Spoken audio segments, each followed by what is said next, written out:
का भी ध्यान रखा जा रहा है।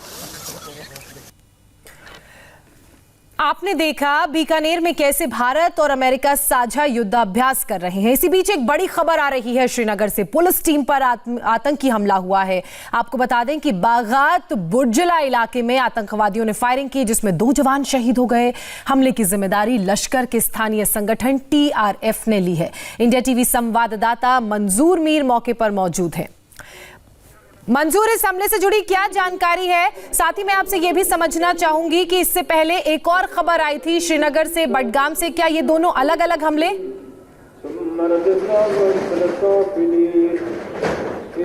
बिल्कुल जोशना, ये दोनों घटनाएं जो है अलग अलग घटनाएं हैं। ये श्रीनगर का बागात बरजुला इलाका है जो काफ़ी वेस्ट बाजार यहाँ पर है, कहीं बड़े ट्यूशन सेंटर्स है। और उसी दौरान बागात चौक में जम्मू कश्मीर पुलिस के जवान जो ड्यूटी पर तैनात थे, और जिस जगह पर हम इस वक्त खड़े हैं बताया जा रहा है कि इसी इलाके से मिलिटेंट जो कश्मीरी ड्रेस में थे वो उस चौक तक पहुँचे और वहाँ मौजूद जम्मू कश्मीर पुलिस के जवानों पर AK-47 राइफल से अंधाधुंध गोलियां चलाई और दोनों जवानों को तुरंत श्रीनगर के SMHS हॉस्पिटल में शिफ्ट किया गया, जहां दोनों जवान है जख्मों की ताब न लाकर दम तोड़ बैठे। दोनों जवान जो है वो शहीद हुए हैं। लेकिन इस घटना के बाद बागात बरजुला के इस इलाके में सर्च ऑपरेशन जो है वो बड़े पैमाने पर शुरू कर दिया गया है। एक युवा को जो है फिलहाल हिरासत में लिया गया है और उनसे पूछताछ की जा रही है। ये इलाका आप देख सकते हैं, ये बागात बरजुला का इलाका है जहां से बताया जा रहा है कि मिलिटेंट्स जो थे वो इस इलाके से अंदर आए थे और इसलिए यहां पर सर्च ऑपरेशन जो है वो बड़े पैमाने पर शुरू कर दिया गया है।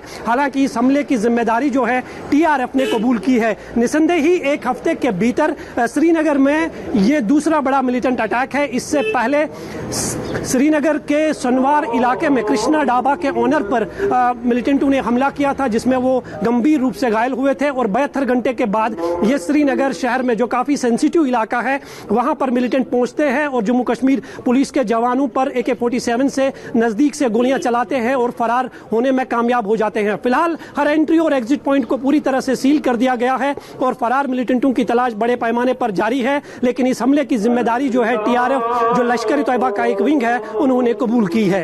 अच्छा मंजूर, श्रीनगर में जो पुलिस पार्टी पर हमला हुआ है, क्या जानकारी मिल रही है? कितने आतंकवादी थे और कितने रेंज के इलाके को यहाँ पर सर्च ऑपरेशन चलाया जा रहा है?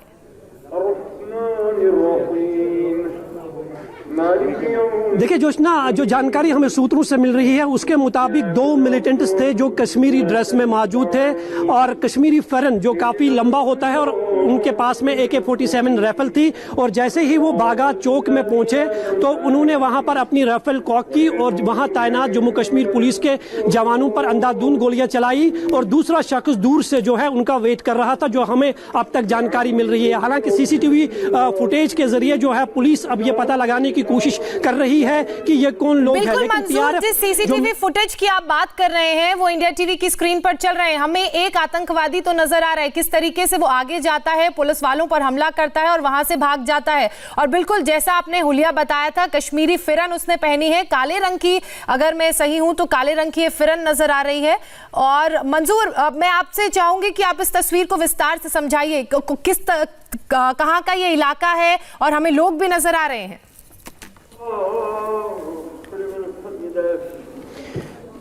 बिल्कुल जोशना, ये इलाका जो है ये श्रीनगर का बागात बरजुला इलाका है। ये काफ़ी व्यस्त मार्केट है, यहाँ पर कहीं बड़े छोटे ट्यूशन सेंटर्स है, यहाँ पर स्टूडेंट्स की ज़्यादा भीड़ रहती है। और उसी भीड़ के दौरान बागात चौक में जहाँ पर हमेशा सिक्योरिटी फोर्सेस जो है ड्यूटी पर तैनात रहती है, उसी दौरान मिलिटेंट्स इस भीड़ के बीच में आ जाते हैं जो कश्मीरी लिबास में होते हैं, कश्मीरी ड्रेस में होते हैं और AK-47 हाथ में होती है। और वहाँ पे दुकान पे खड़े जो जम्मू कश्मीर पुलिस के जवान होते हैं अपनी राइफल को कॉक करके उन पर नजदीक से गोलियां चलाते हैं। खून में लथपथ दोनों जवानों को जब तक हॉस्पिटल पहुंचाया गया, दोनों जवान जो है जख्मों की ताब न लाकर दम तोड़ बैठे। लेकिन इस घटना के बाद करीबन 3 किलोमीटर का एरिया बागात का इलाका जो है उसको कॉर्डन ऑफ कर दिया गया है, क्योंकि इस मेन रोड के साथ साथ में एक रिहायशी इलाका भी है जहां पर हम इस वक्त मौजूद है, जहां पर हर एंट्री और एग्जिट पॉइंट को सील कर दिया गया है। जम्मू कश्मीर पुलिस और CRPF के जवान और ऑफिसर्स जो है वो लगातार लगातार यहाँ पर सर्च ऑपरेशन कर रहे हैं। हालांकि एक व्यक्ति को जो है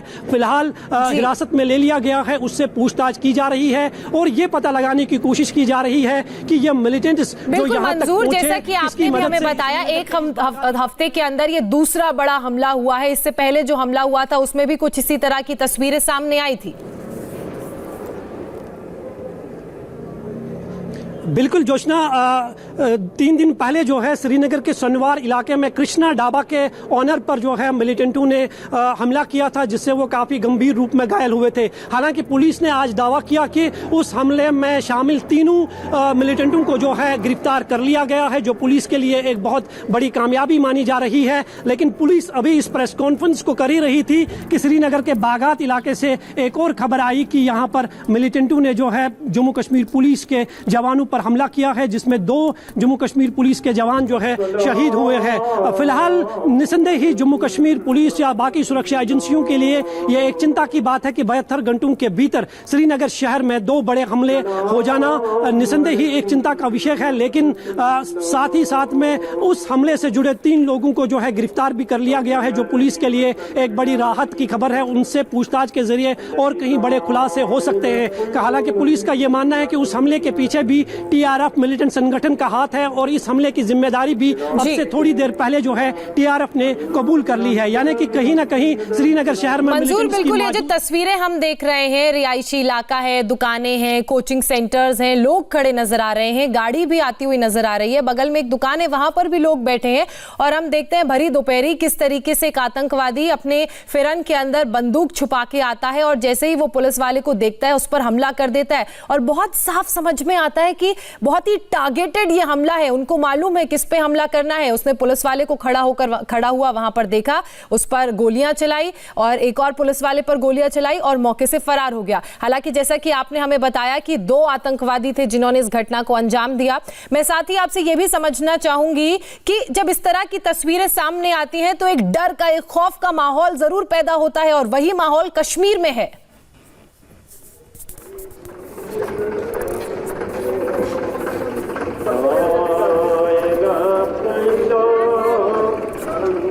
मंजूर, आपको मेरी आवाज मिल रही है? जी जोशना, आप अपना सवाल दोहराएंगे? जी मंजूर, ये जो तस्वीरें सामने आई हैं ये डर और खौफ पैदा करती हैं। किस तरीके से भरे बाजार में एक मिलिटेंट आता है, पुलिस वालों पर हमला करके चला जाता है, हमें तस्वीरों में नजर आ रहा है। अगल बगल लोग हैं, गाड़ियां वहां से आ रही है, जा रही हैं।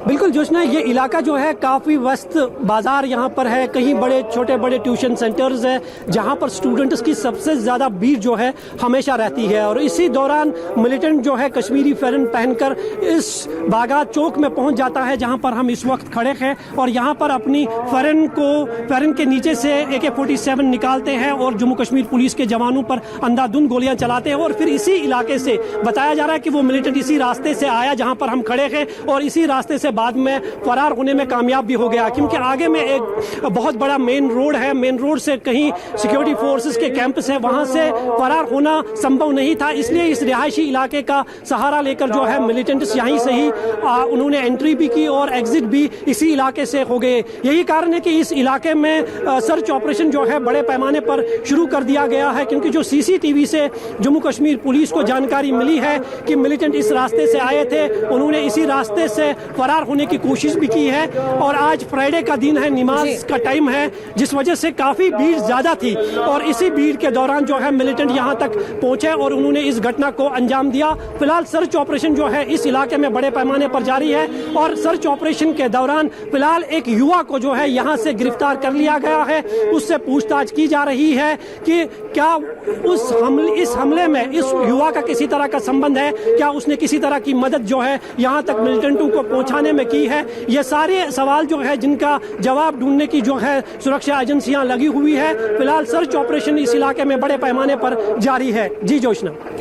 जी मंजूर, बहुत बहुत धन्यवाद, आपने सारी जानकारी दी। लेकिन एक बार जो तस्वीरें आप देख रहे हैं इसको देखकर समझिए कि खौफ क्या होता है और किस तरह से आतंकवादी अपना हमला करते हैं और निशाना बनाते हैं लोगों को। और खास तौर पे यहाँ तो आप देख रहे हैं कि किस तरह से एक आतंकवादी भरे बाजार में पहुंचता है। उसने फेरन पहन रखी है और उसके हाथ में AK-47 राइफल है, जिससे वो आकर सीधा बर्स्ट फायरिंग करना शुरू करता है, यानी कि एक साथ कई गोलियां वो दाग देता है। वहां पर देख सकते हैं कि जिस पर अटैक हुआ है वो कोई और नहीं बल्कि ये पुलिस का एक जवान है जिस पर यह हमला किया गया है। और देखिए बिल्कुल नॉर्मल दिन है, सामने से गाड़ी गुजर रही है, किसी शॉप पर आप देखिए लोग बैठे हुए हैं अपना सामान बेच रहे हैं, और वहां पर जहां एक पुलिसकर्मी खड़ा था उसको पीछे से, तो ये कायर है क्योंकि इसकी अगर हिम्मत होती तो सामने जाके गोली मारता, लेकिन ये आतंकवादी कायर है, डरपोक है, इसलिए वो पीछे से उसने गोली मारी है, पीठ पर गोली चलाई है। तो इससे ज्यादा कायराना कोई हरकत नहीं हो सकती है। मंजूर, आप वहीं पर ही मौजूद हैं। पहली बात तो यह है कि जिस तरह से सामने सरेआम आकर इसका चेहरा भी बिल्कुल साफ दिख रहा है, तो वहां पर कोई आदमी इसको शिनाख्त कर पाया कि ये कौन है, या कि कोई बाहर का कोई व्यक्ति है या लोकल कोई रहा है?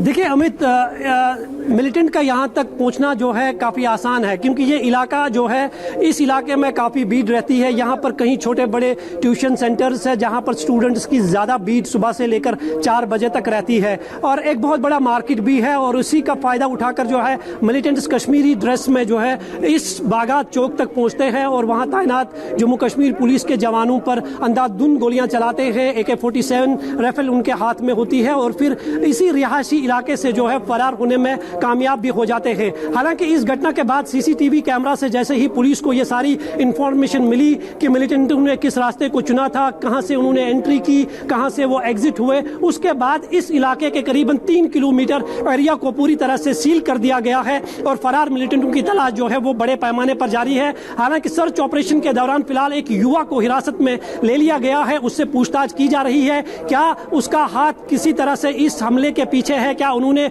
मिलिटेंटों को यहां तक पहुंचाने में किसी तरह की मदद की थी। फिलहाल उससे पूछताछ जो है वो जारी है। लेकिन इस इलाके को मैं आपको दिखाना चाहूंगा। आप देख सकते हैं ये एक बहुत बड़ा रिहायशी इलाका है, क्योंकि मेन रोड जो है वहां से मिलिटेंट का आना और सिक्योरिटी फोर्सेस पर हमला करना यह संभव नहीं है, क्योंकि बहुत सारे सिक्योरिटी फोर्सेस के कैंप्स है, जम्मू कश्मीर पुलिस की चौकी है, बैरिकेड जगह जगह पर मेन रोड पे लगे हुए हैं। इसलिए मिलिटेंटों ने जो है बागात के इस रिहायशी इलाके को चुना और यहां से आसानी से वो बागात चौक में पहुंचे, वहां पर हमले को अंजाम दिया और उसके बाद फरार होने में इसी रास्ते से कामयाब हो गए हैं। लेकिन फिलहाल इस घटना के तुरंत बाद जम्मू कश्मीर पुलिस और CRPF ने एक ज्वाइंट ऑपरेशन शुरू करके हर एंट्री और एग्जिट पॉइंट को सील किया है और फरार मिलिटेंटों की तलाश जो है वो बड़े पैमाने पर जारी है। लेकिन इस हमले की जिम्मेदारी जो है TRF ने कबूल की है। अमित, मैं आपको बताना चाहूंगा कि 3 दिन पहले श्रीनगर के सुनवार इलाके में कृष्णा ढाबा के ओनर पर भी हमला हुआ था, जिसकी जिम्मेदारी TRF ने कबूल की थी। और आज जम्मू कश्मीर पुलिस ने यह खुलासा किया है कि उस हमले में मुलव्वस 3 युवाओं को गिरफ्तार किया है जिनका संबंध TRF से है, और आज के हमले की जिम्मेदारी भी जो है वो TRF ने कबूल की है। तो निसंदेह ही श्रीनगर शहर में 2 बड़े हमलों को 72 घंटे के बीच में अंजाम देना सुरक्षा एजेंसियों के लिए कहीं ना कहीं चिंता की बात जरूर है। और TRF ने 2 बड़े हमले कर कर यह साबित किया है और अपनी प्रेजेंस दिखाई है कि वो श्रीनगर शहर में मौजूद है। लेकिन फिलहाल इस इलाके में सर्च ऑपरेशन आप देख सकते हैं बड़े पैमाने पर जारी है। अब बैरिकेडिंग की गई है, पूरे इलाके में जो है सर्च जो है वो शुरू कर दिया गया है, क्योंकि आज जुम्मा का दिन है, जुम्मा के नमाज का टाइम था और उसी दौरान यह घटना घटी। और यही कारण है कि मिलिटेंट आसानी से यहाँ इस बागात चौक में पहुंचे, जो काफी सेंसिटिव एरिया है। वहां पर सिक्योरिटी फोर्सेस के कहीं बड़े कैंप्स है, जम्मू कश्मीर पुलिस की चौकी है, लेकिन मिलिटेंट जो है उन्होंने एक प्लानिंग के तहत जो है इस रास्ते को चुना और इसी रास्ते से वो एग्जिट होने में कामयाब भी हो गए। लेकिन और कहीं ना कहीं मंजूर, जिस तरह से आप सारी चीजें बता रहे हैं, क्योंकि कुछ दिन पहले जब वहां पर फॉरेन डेलीगेशन पहुंचा था, ठीक वहां पर डल लेक के पास कृष्णा ढाबा पर अटैक किया गया था, तब भी TRF का नाम सामने आया था। और जब वो डेलीगेशन वापस लौट के ये कह रहा है कि वहां पर चीजें हालात सामान्य हो रहे हैं, तो उससे बौखलाए हुए हैं ये आतंकवादी, तभी वो इस तरह के कायराना हरकत करते हैं। हम इस बड़ी खबर पर बने हुए हैं, छोटा सा ब्रेक लेंगे, वापस लौटेंगे और वापस आपको अपडेट देंगे ग्राउंड जीरो से, जहां पर मंजूर मेरे इस वक्त मौजूद हैं।